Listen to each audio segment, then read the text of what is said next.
the talk has been that for Nigeria to qualify, we have to hope that points are deducted from South Africa and given to Lesotho. Of course, those points will not be given to us. That is because on the 21st of March, 2025, Lesotho against South Africa fielded an ineligible player who had 2 previous yellow card cautions and shouldn't have been in that game.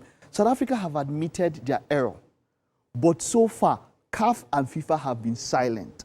The only way the Super Eagles would have a chance is if that deduction is made.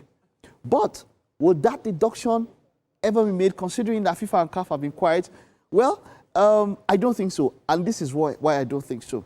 Let's head over to the FIFA Disciplinary Code 2023, which, of course, oversees the game when it comes to disciplinary issues, right? I have the code here now. This code was, put together in 2023, and let's look at it here. This is what FIFA says when it comes to fielding an ineligible player and issues for or grounds for protest.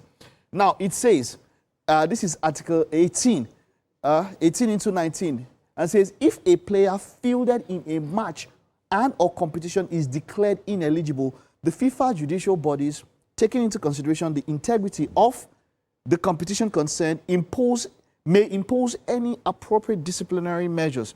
Now, if a player fielded in a match is declared ineligible following a protest, the team to which the player belongs will be sanctioned by forfeiting the match and paying a minimum fine of 6,000 Swiss francs.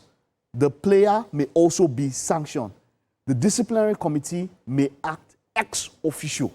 Now, this is, let me get somewhere now that would probably interest you now. That's quite very important. And it says here that, look at it here. It may impose, will be sanctioned following a protest.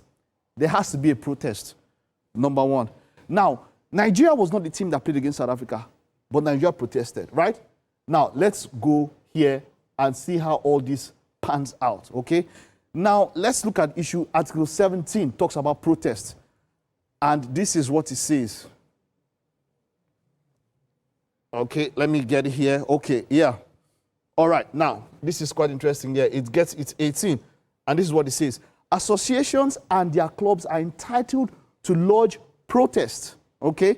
Protests must reach the disciplinary committee in writing via the FIFA legal portal, indicating relevant grounds within.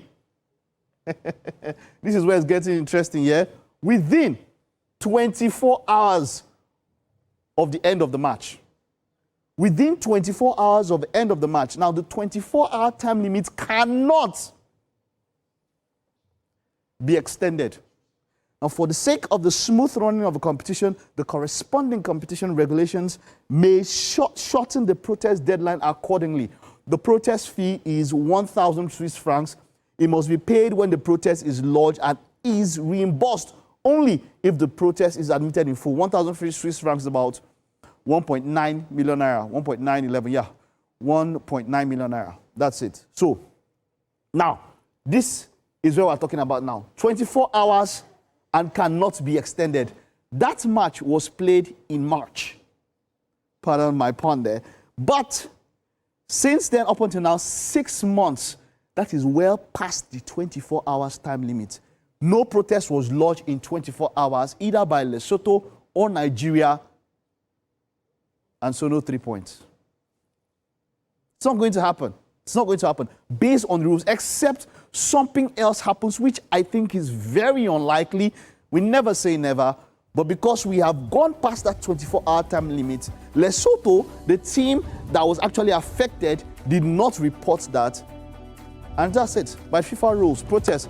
And so that's probably why we've not heard anything from FIFA and CAF, and we probably never will. So it'll be up to the Super Eagles to do all of that and expect that results somehow go in their way, but it's going to be quite unlikely that, we will qualify for the 2026 World Cup. So yeah, there you have it.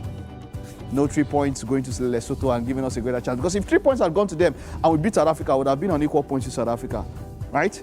Okay, well, we'll give you more updates on the match, and after that will be tomorrow. We'll talk more about qualification for World Cup 2026. It's been a beautiful tomorrow.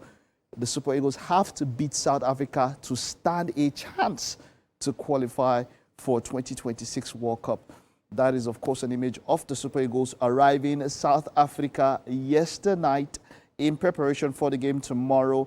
The match is going to be in Bloemfontein.